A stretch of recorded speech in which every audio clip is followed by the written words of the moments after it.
Trustee বলতে আমরা এখানে যেটা বাংলাতে লেখা আছে আমরা একটু পড়ি। ট্রাস্টি অর্থ এমন প্রতিটি ব্যক্তি, তার মানে ট্রাস্টি একজন ব্যক্তি হবে, ব্যক্তি অন্তর্ভুক্ত হবে যে সুস্পষ্টভাবে ইঙ্গিতবোধকভাবে অথবা আনুমানিকভাবে বিশ্বাসপূর্বক ন্যস্ত মালিকানার অধিকারী।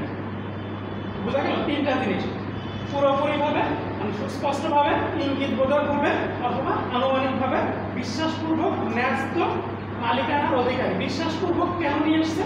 কারণ ওই ব্যক্তিকে বিশ্বাস করে কারো একটা বেনিফিট তার হাতে দিয়ে দেওয়া হচ্ছে, সেই কিন্তু বেনিফিশিয়ারি না, ব্যাপারটা সে একজন দেখভাল করতে পারে, হ্যাঁ তার একটা রিমিউনারেশন থাকতে পারে, অনারিয়াম থাকতে পারে, কিন্তু সে সেখানে বেনিফিশিয়ারি নয়।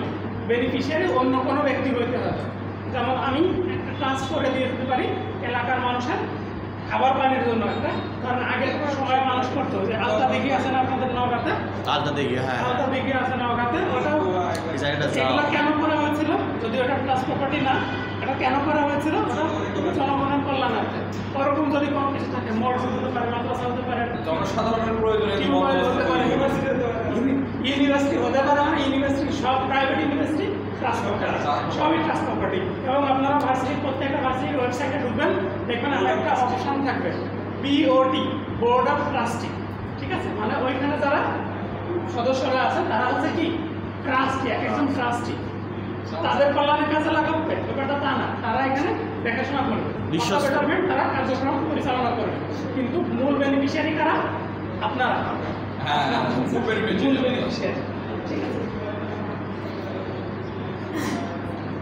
তাহলে এই হচ্ছে আমাদের বাধ্যবাধকতা, ট্রাস্ট এবং ট্রাস্টির ব্যাপারগুলো। আচ্ছা, উদাহরণস্বরূপ একটা উদাহরণ দেই এখান থেকে, অনেকগুলো উদাহরণ আছে, এই উদাহরণগুলোই আপনারা পড়বেন, মনোযোগ দিয়ে পড়বেন। এই উদাহরণগুলো থেকে টেস্ট প্রশ্ন আসে, কিন্তু এমসিকিউ এ আসে, রিটেনের ক্ষেত্রে অনেক সময় এখান থেকে টেকনিক্যাল প্রশ্ন দেয়। খ কে জমি দান করলো এবং এতে কোনোরূপ সন্দেহ রাখলো না যে খ জীবিত থাকা পর্যন্ত ক তাকে বার্ষিক 1000 টাকা বৃত্তি প্রদান করবে। ক অত্র দান গ্রহণ করলো, এক্ষেত্রে অত্র আইনের অর্থ মোতাবেক বার্ষিক বৃত্তির সীমা পর্যন্ত ক্ষয়ের জিম্মাদার। ঠিক আছে, এখানে যে বিষয়টা বলছে স্পষ্ট করি, বলছে খ নিজের কোনো একটা সম্পত্তি ক এর কাছে দান করলো এবং যে রাখলো, কন্ডিশনটা রাখলো, সেটা হচ্ছে আমার জমি তোমাকে দিয়ে দিলাম, ঠিক আছে, কিন্তু প্রত্যেক মাসে আমাকে 1000 টাকা করে প্রত্যেক বছর। আচ্ছা, মানে তখন ওই সময় তো মানে এটা ওকে ছিল, 1 বছরে 1000 টাকা ওকে ছিল, আচ্ছা। তো ক অত্র দান গ্রহণ করলো, মানে যাকে ওই সম্পত্তিটা দেওয়া হলো সে ব্যক্তিটা ওটা গ্রহণ করলো, এবং ওই যে সে ব্যক্তি জীবিত থাকা পর্যন্ত, ঠিক আছে, খ জীবিত থাকা পর্যন্ত তাকে একটা ককে কি করলো, একটা ট্রাস্টি হিসাবে ঘোষণা করে দিল। এরপরে সে দান নিজেরটা নিজে দিতে পারবে, পুরোটা দানটা কনক্লুসিভ হয়ে যাবে। ওর মৃত্যুর পরে আর কোনো টাকা পয়সা কাউকে দিতে হবে না, কিন্তু ততদিন পর্যন্ত এটা জিম্মার অন্তর্ভুক্ত এবং ততদিন পর্যন্ত এই ব্যক্তি একটু জিম্মাদার। ঠিক আছে, ট্রাস্ট শুধুমাত্র এখান থেকে আমরা যেটা বললাম, ট্রাস্ট শুধুমাত্র পরের কল্যাণেই না, নিজের কল্যাণও একই ব্যক্তি, টেস্টেডার এবং বেনিফিশিয়ারি একই ব্যক্তি। আচ্ছা, তাহলে এটা একটা উপায়, এটা একটা উদাহরণ দেখলাম আমরা ট্রাস্টের। আরও উদাহরণ আছে, অনেকগুলো উদাহরণ আছে, যাওয়া পর্যন্ত আপনারা একটু দেখে নেবেন, কোনোটা যদি না বুঝেন আমাকে জিজ্ঞাসা করবেন। আচ্ছা,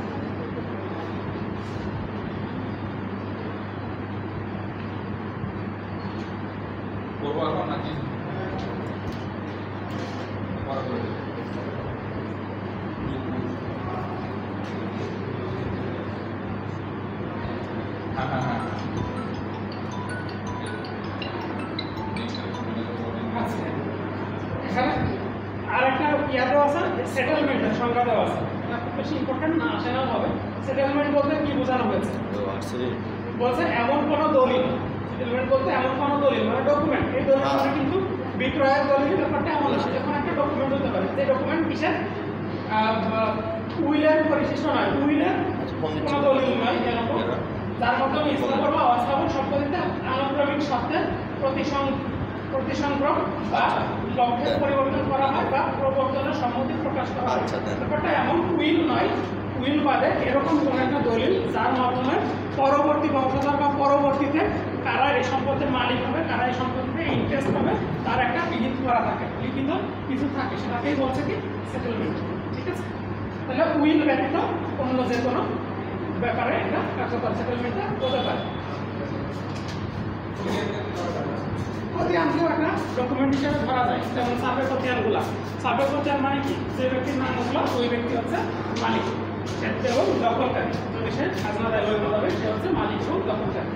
এখন কিছু পার্সপেক্টিভ আছে যে ভুল ক্রমে যদি হয়ে থাকে সেটার অপশানও দেওয়া থাকে, যদি কোনো আপত্তি কারো থাকে নির্দিষ্ট একটা টাইমের মধ্যে ওই আপত্তি উত্থাপন করতে হয়, পরবর্তীতে যদি অন্যান্য কাগজপত্র সে দেখাতে পারে তাহলেও খতিয়ান সংশোধনী মামলা করতে পারে।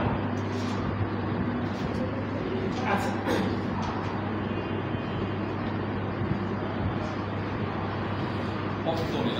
সংরক্ষণ খুব বেশি ইম্পর্টেন্ট না, 4 নম্বর আপনারা একবার একটু পড়ে নেবেন।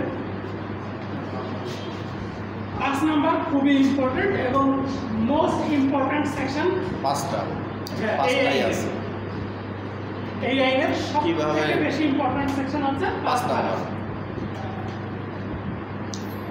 অ্যাট লিস্ট একটা কোশ্চেন এখান থেকে থাকেই সব সময়। কয়েক প্রকারের পরে 5 প্রকারই, 5 এটা একটা মনে রাখার সবচেয়ে বড় টেকনিক।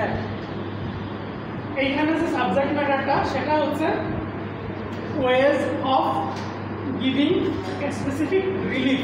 আমরা পড়াশোনা করতেছি কি নিয়ে? স্পেসিফিক রিলিফ নিয়ে। বলছে স্পেসিফিক রিলিফ কয় উপায়ে দেওয়া হয়, কোন উপায়গুলোতে দেওয়া যেতে পারে সেটা নিয়ে আলোচনা করছে 5 ধারাতে। এই 5 ধারাতে, এই 5 ধারা হচ্ছে এই পুরা আইনের হচ্ছে একটা সামারি। এই পুরা আইনের সামারি হচ্ছে 5 ধারা, যে 5টা ওয়েতে কি দেওয়া যায়, 5টা ওয়েতে প্রতিকার দেওয়া যায়, সুনির্দিষ্ট প্রতিকার দেওয়া যায়। সুনির্দিষ্ট প্রতিকার কি এটা আবার জানতে হবে, এটা হচ্ছে কম্পেনসেশন ব্যতীত অন্য কোনো কিছু। কম্পেনসেশন ব্যতীত অন্য মানে যা করতে বলা হয়েছে তাই করতে হবে, যা করতে নিষেধ করা হয়েছে তা করা যাবে না। ক্ষতিপূরণ এখানে মুখ্য ব্যাপার নয়। আমি অনলাইন একটা জিনিস বন্ধ রাখছি, আর বন্ধ রাখতে জিনিসটা লোপাট করে দিচ্ছি।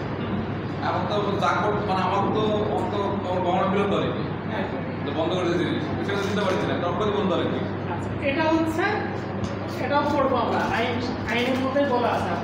আপনার যে কথাগুলো আইনের মধ্যেই বলে দেওয়া আছে যে কীভাবে কখন কী করতে হবে। আর আগে আমরা 5 ধারা একটু পড়ি, 5 ধারা পড়ি। 5 ধারাতে আছে সুনির্দিষ্ট প্রতিকার প্রদানের পদ্ধতি, ways of giving specific relief. 5টা ওয়ে আছে, সেই 5টা ওয়ে আমরা লিখবো, আপনারা সবাই লিখবেন।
রিকভারি অফ পজিশন, দখল পুনরুদ্ধার।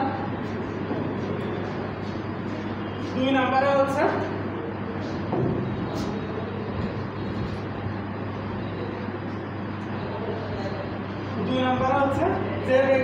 যে ব্যক্তির যে কাজ করতে বাধ্যবাধকতা রয়েছে সেই কাজ করা সেই ব্যক্তির মাধ্যমে। ঠিক আছে,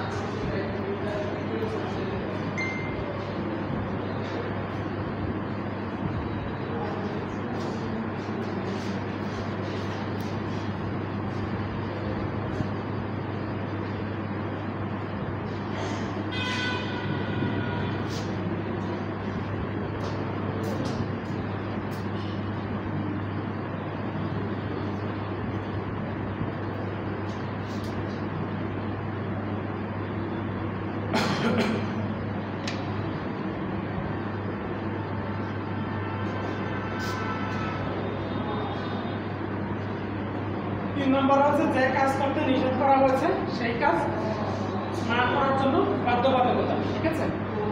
preventing A act what is obligation not to do.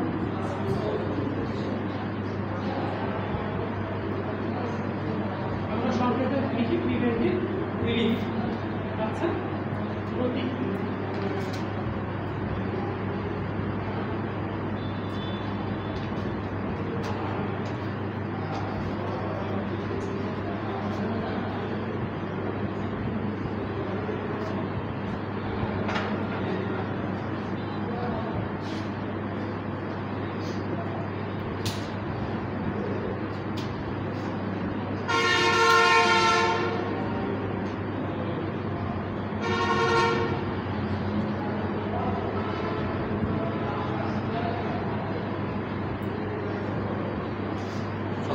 Declaration ঘোষণা, রিসিভার নিয়ম। 5 নম্বরে রিসিভার।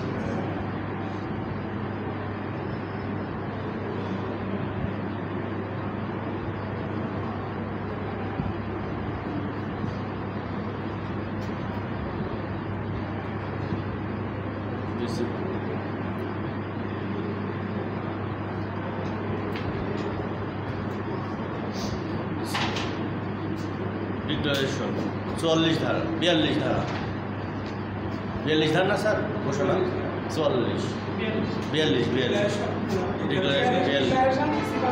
44 ঘোষণামূলক এই সাদের ক্লাস দিয়েছিলেন স্যার আমার।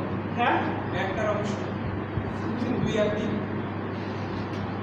2 আর 3 রিকভারি অফ পজিশন, এটা কত ধারায় দেয়া বলছেন? একটার অংশ একটার অংশ বুঝতে পারি কাজ করতে বাধ্য করে। ও হ্যাঁ হ্যাঁ হ্যাঁ এক্স্যাক্টলি, আমার বোঝা যাচ্ছে না এটা একসাথে বলছেন তো।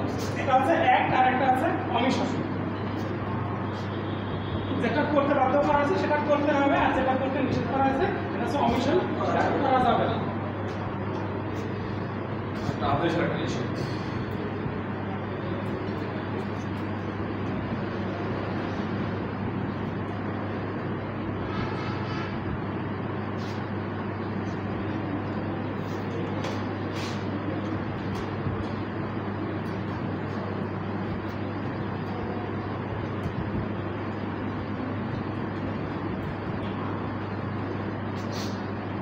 লিখছেন সবাই? জি স্যার। আচ্ছা এবার একটু ব্যাখ্যা করি। সেটা হচ্ছে প্রথমটাতে বলছে যে রিকভারি অফ পজিশন, দখল পুনরুদ্ধার। দখল পুনরুদ্ধার ব্যাপারটা কি? একজনের সম্পত্তি আরেকজনের অধীনে থাকলে সেটাকে উদ্ধার করা। সেটা স্থাবর সম্পত্তি হতে পারে, অস্থাবর সম্পত্তিও হতে পারে, যে কোনো সম্পত্তি হতে পারে। এইগুলো পুনরুদ্ধার করার মাধ্যমে কি করা যায়? স্পেসিফিক রিলিফ দেওয়া যায়। যেমন কি স্পেসিফিক রিলিফ মানে যে কাজটা কোনো ব্যক্তির করতে হবে সেটা করা, মানে যার যেটা থাকা উচিত তার সেটাই থাকবে, আর যার কাছে যেটা থাকা উচিত না তার কাছে সেটা থাকবে না। একজন যদি বেআইনিভাবে অন্য কোনো ব্যক্তির সম্পত্তি দখল করে তাহলে সেটা তাকে ফেরত দিতে হবে। এটা হচ্ছে কি, যার দখল ছিল মূল দখলের অধিকারীদের তাকে ফেরত দেওয়া, সেটা হচ্ছে রিকভারি অফ পজিশন, দখল পুনরুদ্ধার। 2 বলছে to do the act that is obligatory, বলছে সেই সমস্ত কাজ করতে বাধ্য করা, যে সমস্ত কাজ করতে সেই ব্যক্তি বাধ্য, সেই ব্যক্তি বাধ্য। যেমন ধরেন 2 পক্ষের মধ্যে একটা চুক্তি আছে যে আমি একটা চুক্তি করলাম সোহানের সাথে, সোহানের কাছ থেকে আমি নাটোর থেকে আম নিব, আম নেওয়ার চুক্তি করলাম, সোহানের চুক্তি মোতাবেক টাকা দিলাম।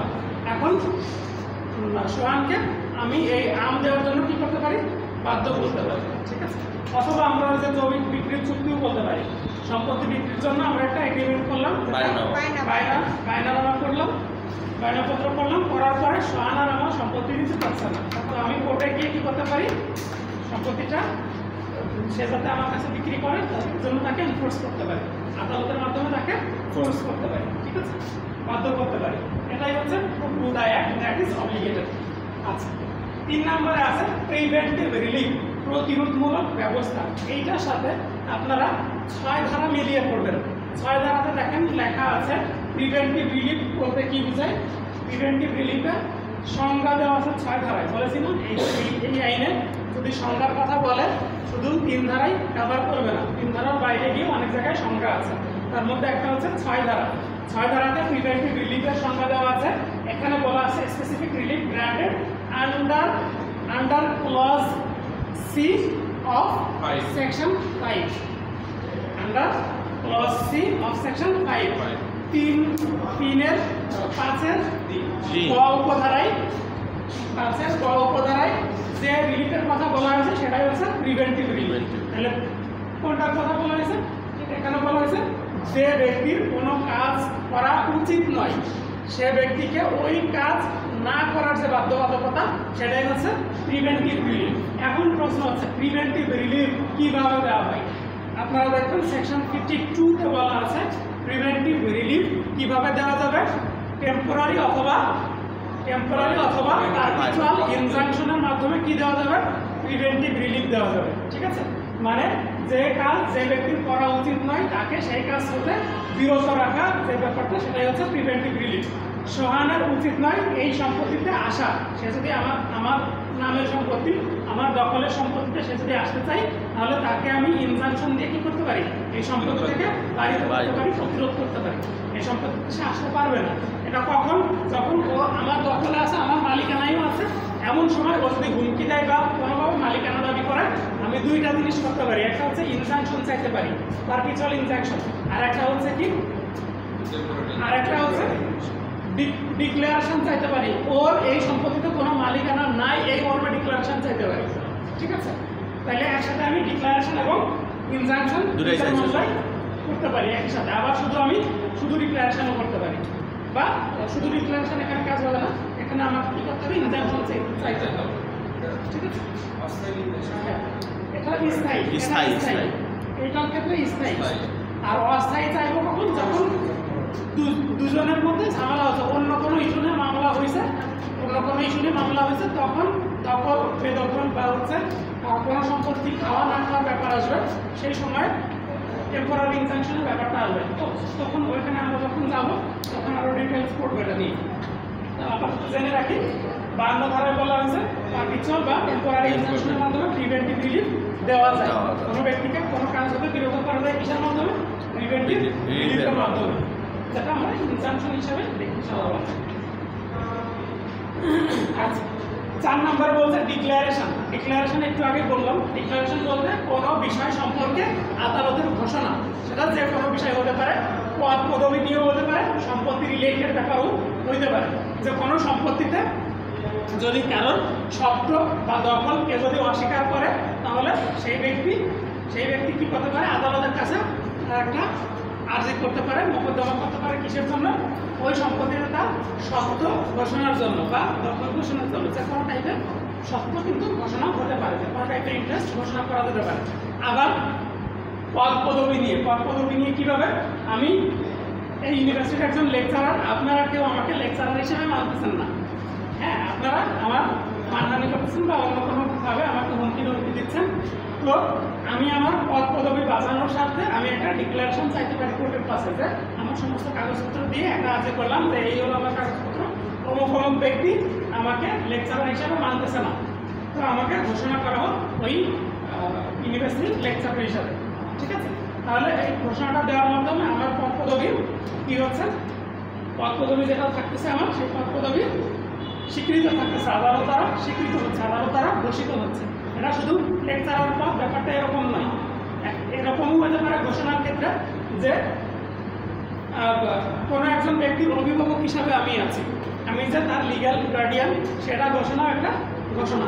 ঠিক আছে, কোনো দত্তক পুত্রের পিতা হিসাবে ঘোষণাও সেটাও একটা ঘোষণা, কারোর লিগ্যাল রিপ্রেজেন্টেটিভ হিসাবে ঘোষণা সেটাও একটা ঘোষণা হতে পারে। যে কোনো পদ পদবি বা পিতা ছেলের ক্ষেত্রেও হতে পারে, ছেলে বাপকে ত্যায্য করছে বা হচ্ছে না বাপ ছেলেকে ত্যায্য করছে, এরকম কোনো ঘটনা ঘটছে।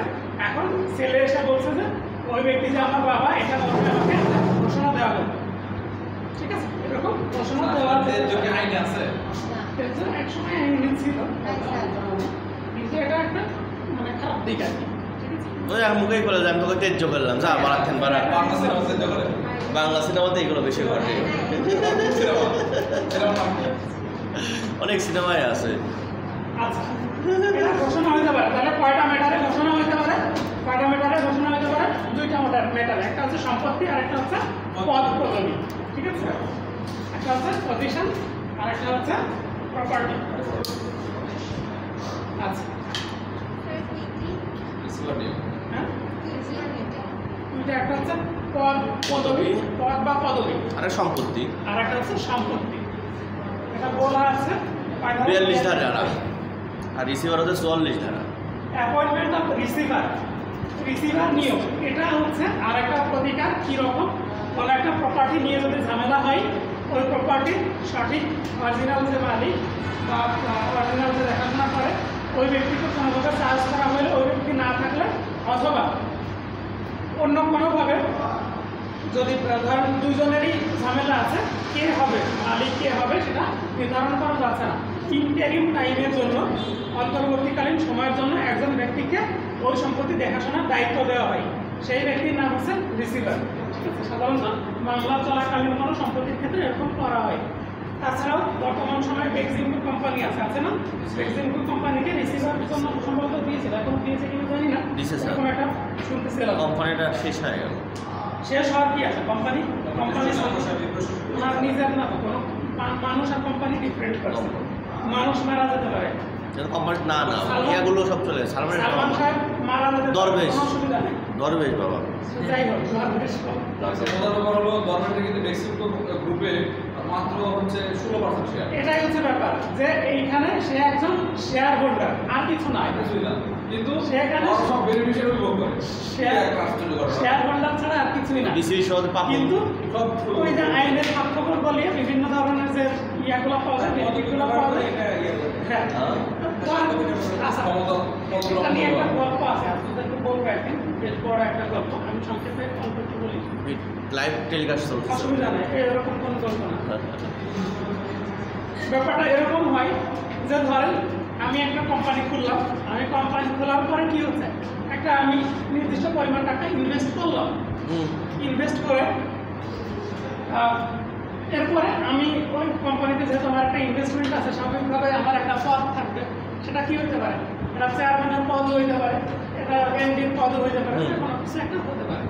আচ্ছা বলুন, এখন আমি যে টাকা ইনভেস্ট করলাম, ধরেন আমার শেয়ারের অংশ 5%, তাহলে আমার 5% হলে আমি 2 লক্ষ টাকা দিলে আরও এরকম কত লক্ষ টাকা আসবে? আরও 20 লক্ষ টাকা আসবে। কিন্তু 2 লক্ষ দিলে এখানে টাকা টোটাল আসবে 40 লক্ষ টাকা আসবে। তো 40 লক্ষ টাকার আমি একটা কোম্পানি খুলে আমি কি 1 লক্ষ টাকা আমি এমডি হিসাবে বেতন দিতে পারি না? পারি। আচ্ছা, তাহলে এমডি হিসাবে আমি 1 লক্ষ টাকা বেতন দিলাম, ঠিক আছে, বা চেয়ারম্যান হিসাবে। আমার ছেলেকে আমি বানাইলাম ধরেন এই কোম্পানির আর একটা কিছু একটা, ধরেন প্রধান নির্বাহী, সিও হ্যাঁ সিইও বানাইছে। তো সিইও সেও একটা সম্মানজনক পদে আছে, তারও একটা বেতন থাকা দরকার। তারও 80,000 টাকা বেতন পাচ্ছে। ধরেন তার বেতন 80,000। এরকম করে আমি মোটামুটি কয়েকজনকে সেট আপ দিয়ে দিলাম। তাহলে দেখেন কোম্পানি কিন্তু কাজ করতেছে না, তারা লাভও করতেছে, তারা স্টাফকে বেতনও দিচ্ছে। কিন্তু আমি যে টাকাটা ইনভেস্ট করছিলাম মাত্র 2 লক্ষ টাকা, ওটা উঠতে আমার কয় মাস সময় লাগবে? আমার শুধু 2 মাস সময় লাগবে, শুধু আমার ক্ষেত্রে। আর আমার আশেপাশে যারা আছে তাদের কথা তো বাদে দিল, বুঝা গেল? তাহলে দেখেন এই জায়গাটাতে হচ্ছে মানে কোম্পানিগুলো ধরা খেয়ে যায়। আমরা যারা সাধারণ মানুষ, শেয়ার কোম্পানির এত বেশি আপ ডাউন কেন? কারণ এই যে তাদের হাতে অনেক কিছু থাকে, যারা এই কোম্পানিগুলো ফরমেশন দাঁড় করায় তাদের হাতে অনেক কিছু থাকে।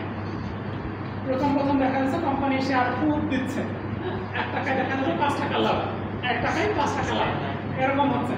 ওইটা এক সময় যখন দেখবে প্রত্যেক মানুষ কিছু ইয়া ছিল, রিং আইডি ছিল, তারপরে ইভ্যালি ছিল, যে আমি দিলে বিরাট লাভ চলে আসতেছে আস্তে এক সময় ধরে ফেলবে, ডেস্টিনি আমরা আসবে, এক সময় ধরে ফেলে সব শেষ করে দেবে। এবং এটা হচ্ছে ওয়ান টাইপ অফ, আমরা বলছি আমরা ক্রিমিনোলজিতে পড়ছি না, হোয়াইট কলার ক্রাইম, এটা হচ্ছে হোয়াইট কলার ক্রাইমের একটা। আচ্ছা, তাহলে অ্যাপয়েন্টমেন্ট অফ রিসিভার, সেই অ্যাপয়েন্টমেন্ট অফ রিসিভার সেটা হতে পারে কোনো একটা সম্পত্তির যদি মালিক না থাকে কোনোভাবে করা যাচ্ছে না ওই মুহূর্তে যে মালিক কে হবে বা মালিক কতিপয় মালিকের মধ্যে যদি কোনো ঝামেলা থাকে কে মালিক হবে এটা নির্ধারণ করা যাচ্ছে না, ইন্টারিম টাইমের জন্য ওই সম্পত্তি দেখাশোনার জন্য কোনো ব্যক্তিকে নিয়োজিত করা হয়, কোর্ট নিয়োজিত করে, সেই সব ব্যক্তিকে বলা হচ্ছে রিসিভার। এটা ওয়ান টাইপ অফ রিলিফ। ঠিক আছে, এটা হচ্ছে 5 ধারা আমাদের এই আলোচনা করছে। এখন 5 ধারার যে ব্যাপারগুলো, এই 5টা জিনিস পুরো আইনকেই রিফ্লেক্ট করে। কিভাবে? এই দখল পুনরুদ্ধার, এটা হচ্ছে 8 থেকে 11, 8, 9 হচ্ছে স্থাবর সম্পত্তি, 11, 9, 10, 11 হচ্ছে অস্থাবর সম্পত্তি। ঠিক আছে, এই নিয়ে আলোচনা করে। তারপরে 12 থেকে 30 ধারা পর্যন্ত কি নিয়ে আলোচনা করে? সুনির্দিষ্ট কাজ করা, সুনির্দিষ্ট কাজ করা, এটা নিয়ে আলোচনা করে 12 থেকে 30 পর্যন্ত। আচ্ছা, প্রিভেন্টিভ রিলিফ, এটা কাজ করা হচ্ছে 52 থেকে 57 পর্যন্ত, 52 থেকে 57। আচ্ছা আচ্ছা, এই সুনির্দিষ্ট কাজের মধ্যে আরো কিছু ব্যাপার আছে, 30 পর্যন্ত শুধু না, এর মধ্যে আরো আছে আপনার 31 থেকে 41 পর্যন্ত। যেমন চুক্তির ব্যাপার থাকলে চুক্তি রদ হতে পারে, তারপরে দলিলের ব্যাপার থাকলে দলিল সংশোধন হতে পারে, বাতিল হতে পারে, এই সমস্ত বিষয় আলোচনা করা হচ্ছে 31 থেকে 41 পর্যন্ত।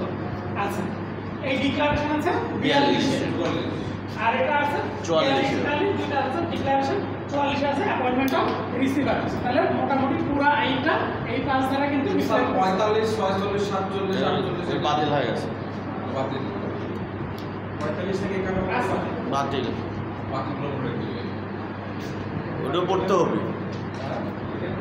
ওটাই পড়তে হবে, ওটা মনে রাখবেন।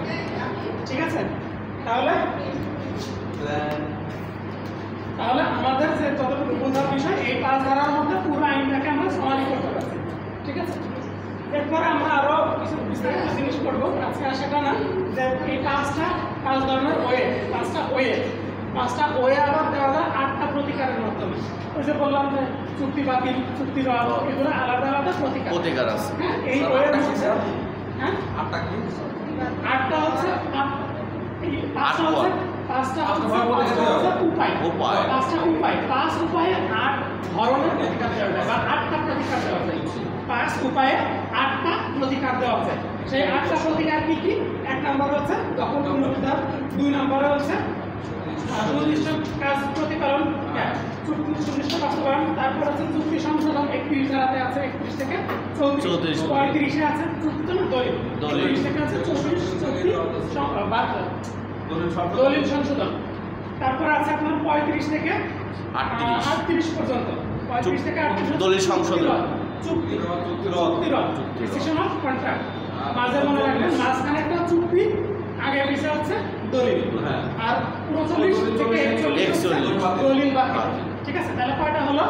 টোটাল 4টা হলো, আর এটা 3টা, একদিকে 4টা হলো, তাহলে কত হলো? 4টা হলো, 8টা হলো, 4টা গেল, আর এদিকে আছে 2টা, 6টা গেল, আর 2টা হলো হচ্ছে ঘোষণামূলক আর রিসিভার। প্রথমটা বললাম কি? দখল পুনরুদ্ধার। দ্বিতীয়টা আছে সুনির্দিষ্ট কাজ প্রতিপালন। তারপরে এটা বললাম হচ্ছে দলিল সংশোধন, তারপরে দলিল চুক্তি সংশোধন, চুক্তি রচনা, তারপরে হচ্ছে দলিল বাতিল। 5টা হলো, 5টা। এটা আছে 6। প্রিভেন্টিভ রিলিফ হচ্ছে 6। হ্যাঁ, প্রতিরোধমূলক, প্রতিরোধমূলক ব্যবস্থা, হ্যাঁ, প্রিভেন্টিভ 6। তারপরে এটা হচ্ছে 7, ডিক্লারেশন 7, রিসিভার হচ্ছে 8। এই 8টা প্রতিকার। ঠিক আছে, স্যার 6 ধারা, 6 ধারাতে আমরা বলছিলাম, 6 ধারাতে বলা আছে প্রিভেন্টিভ রিলিফ কি, 6-7 পর্যন্ত আমরা আজকে পড়ে যাবো। 6 আছে প্রিভেন্টিভ রিলিফ কি, ওই যে 5-এর সি এ যা আলোচনা করা আছে এই হচ্ছে প্রিভেন্টিভ রিলিফ। এই প্রিভেন্টিভ রিলিফ আবার কোথায় আলোচনা করা আছে? 52 থেকে 57 আলোচনা করেছে, আমরা পরে দেখবো এগুলো। আর 7 ধারায় বলা আছে দণ্ড কার্যকরের ক্ষেত্রে কি হবে না, দণ্ডমূলক আইন বলবতের ক্ষেত্রে সুনির্দিষ্ট প্রতিকার কার্যকর করা যাবে না। প্লাট নয় পুরাইদের একবারে স্থাবর অস্থাবর সম্পত্তি ইউজ আলোচনা 8, 9 একদিন আলোচনা করতে হবে। স্থাবর সম্পত্তি সাথে হাতে যদি সম্ভব হয় 10টা করা যাবে, কিন্তু আপনার জন্য একটা আলাদা দিন রাখতে হবে। এখন আর পসিবল না। 12-13 হচ্ছে আংশিক, 7 ধারা থেকে অনেক সময় প্রশ্ন আসে এবং বড় ছোট আংশিক, পসিবিলিটি খুব বেশি যে 7 ধারাতে কি বলা আছে যে দণ্ড রিলেটেড কোনো আইনের জন্য এই প্রতিকার প্রয়োজন, মানে সুনির্দিষ্ট প্রতিকার বলবৎযোগ্য নয়, দণ্ড কার্যকরের জন্য এটা কার্যকর নয়। এরকম প্রশ্ন আসবে যে সুনির্দিষ্ট আইন প্রতিকার আইন নিজের কোন ক্ষেত্রে প্রযোজ্য নয়, অপশন থাকবে বিভিন্ন, তার মধ্যে দখল পুনরুদ্ধার, প্রতিরোধমূলক ঘোষণা এগুলো থাকবে, তার সাথে একটা দিয়ে দেবে দণ্ডমূলক কোনো কিছু বলবৎ করার জন্য। তো এটা হচ্ছে দণ্ডটা কার্যকর হবে না এই ক্ষেত্রে। সুন্দর, হ্যাঁ উদাহরণ, আচ্ছা সুনির্দিষ্ট কার্য করতে তো বাধ্য করা হয়েছে না। ধরেন এরকম কোনো একটা রায়ে কোনো ব্যক্তির বিরুদ্ধে রায় দেওয়া হলো, ওই ব্যক্তির 3 বছরের জেল হবে, 3 বছরের জেল হবে। তো এটা কি হয়েছে? একটা সুনির্দিষ্ট কাজ, কিন্তু সেটা চুক্তি থেকে আসুক আর আদালত থেকে আসুক, এটা একটা সুনির্দিষ্ট জিনিস। এই সুনির্দিষ্ট কাজটা করার জন্য মানে আদালতে মামলা করা যাবে না এই আইনের অধীন, যে তাকে যে কি নিতে হবে, কোর্টের উচিত তাকে সাজা দেওয়া, তাহলে তাকে সাজা দেওয়া হোক, এই নিয়ে কোর্টে যাওয়া যাবে। সাজা বলবৎ করার জন্য এইখানে মামলা করা যাবে না, এই আইনের অধীন মামলা করা যাবে। এর জন্য আপনার ক্রিমিনাল ম্যাটার আছে, ফৌজদারি কার্যবিধি আছে, সেখানে আপনার মামলা করতে হবে, এই আইনের অধীনে করা যাবে না। ঠিক আছে, এই আর কি। এই পর্যন্ত কারো কোনো কোশ্চেন আছে? One type of money suit sir, money সুটের তো দেখা আমি ক্ষতিপূরণ দিতে পারি। আচ্ছা, মানি সুট এখানে বলা আছে, মানি সুটের ব্যাপারেও কথা আছে। মানি সুট আপনি এই আইনের অধীনে করতে পারবেন না, এই আইনের অধীন মানি সুট করতে পারবেন না। যদিও একটা ধারা আছে, দুইটা ধারা আছে, 19-29 ধারা আছে। এই ধারাগুলোতে বলা হয়েছে যে আপনি এই ক্ষতিপূরণের অতিরিক্ত হিসাব, মানে এই কর্মসম্পাদন, সুনির্দিষ্ট কর্মসম্পাদনের অতিরিক্ত অথবা পরিবর্তনে অর্থ আদায়ের মামলা করতে পারেন না, ক্ষতিপূরণের মামলা করতে পারবেন।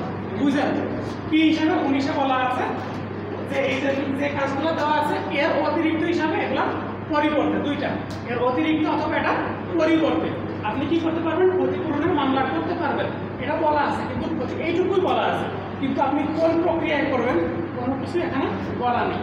এটার জন্য সিপিসি ফলো করতে হবে। মানি সুট করার কি অনুসারে? সিপিসি অনুসারে মানি সুট করা হয়। ঠিক আছে, সেটা এখানে বলে দিচ্ছে যে আপনি এটা অতিরিক্ত হিসাবে যে এই কাজটা করাই শেষ না, এর সাথে আরো আপনার ক্ষতিপূরণ পাওয়ার অধিকার আছে। যেমন আপনারা যদি বলেন কিভাবে, এর উত্তর হচ্ছে ধরেন 13-14 ধারার দিকে, 14 ধারাতে বলছে কোনো কাজের বড় অংশ হচ্ছে প্রতিপালনযোগ্য, ছোট অংশ প্রতিপালনযোগ্য নয়। সেক্ষেত্রে কি করা যাবে? যেটা প্রতিপালনযোগ্য নয় তার সাবস্টিটিউট হিসাবে সেটার পরিবর্তে আপনি একটা ক্ষতিপূরণ দাবি করবেন, কিন্তু যতটুকু প্রতিপালন করা যাবে ততটুকু আপনাকে প্রতিপালন করতে হবে। আগে প্রতিপালনের ব্যাপারটা হবে, প্রতিপালনের ব্যাপারটা হচ্ছে আগে ফোকাস হবে, তারপরে হচ্ছে ক্ষতিপূরণের ব্যাপারটা। যদি প্রতিপালন সম্ভব একেবারেই না হয়, অথবা কি হয়, অথবা হচ্ছে যে অতিরিক্ত দরকার, যে শুধুমাত্র এই কাজটা সম্পাদনে যথেষ্ট নয়, অতিরিক্ত হিসেবে ক্ষতিপূরণও দরকার আছে। এখন এই সুনির্দিষ্ট প্রতিপালন কোন কোন ক্ষেত্রে প্রযোজ্য হবে সেটাও বলা আছে 12 ধারায়। আমরা নেক্সট যখন পড়বো 12 ধারা পড়লে এই সমস্ত প্রশ্নটা ক্লিয়ার হয়ে যাবে। ঠিক আছে, আর কিছু স্যার আল্লাহ ওই দেবো। হ্যাঁ।